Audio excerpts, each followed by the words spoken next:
Today, the FDA responded to evidence of a possible link between autism and Tylenol. President Trump announced yesterday that the use of acetaminophen during pregnancy can be linked to increased risk of autism. This, despite decades of evidence that it is safe.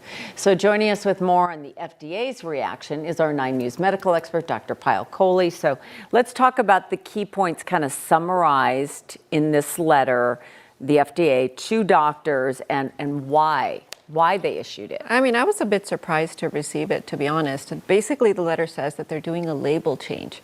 They're going to put a warning label on Tylenol saying that it may have pregnant women who take Tylenol may have an increased risk of neurodevelopmental disorders in their children. And they also say that chronic use of Tylenol seems to be worse than just short-term use. But, you know, we know that 40 to 70% of pregnant women reach for Tylenol at some point during their pregnancy.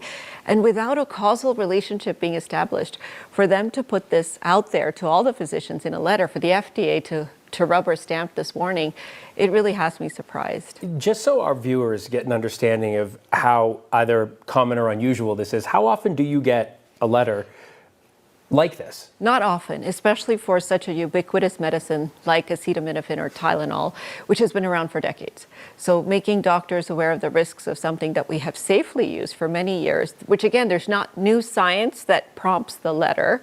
It's just sort of a reanalysis of the older science. In fact, one of the studies that came out last year in 2024 looked at 2.5 million Swedish children and found no increased risk when they accounted for something called a sibling control, which means a sibling pair, same parents, same environment. Mom used Tylenol one pregnancy, didn't in the other, and there didn't appear to be a difference. So we really haven't established such a causality to cause this kind of label change, in my opinion. Yeah, because, well, like all studies, like you can find certain things, and to be fair, pregnant women are told so many things to be afraid of.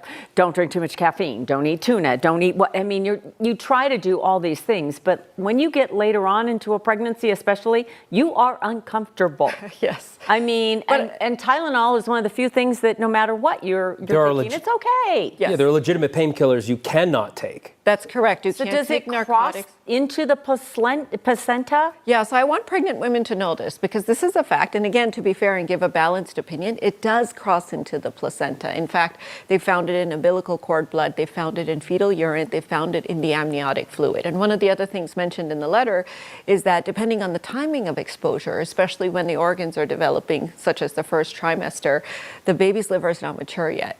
And so potentially the baby's liver can't metabolize Tylenol in the same way, and it crosses pretty quickly into the placenta. So could that increase exposure? To me, that begs the question that we need more research about timing of exposure, first, second, third trimester delivery, right. Dose of exposure. Is it better to take 2 extra strength Tylenol one day or take 1 extra strength Tylenol 2 separate days? Does that matter to the baby?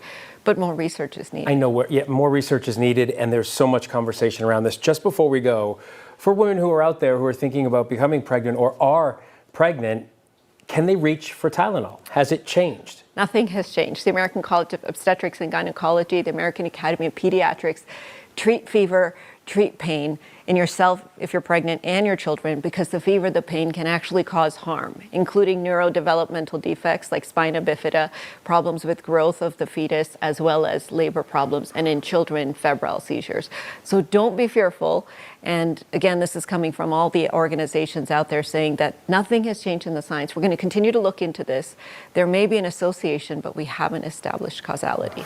Yeah, I mean, take care of yourself. That's the key, what you're saying. Oh my goodness, okay. Doctor, thanks so much. And you can find more with Dr. Kohli at 9news.com/Dr. Kohli.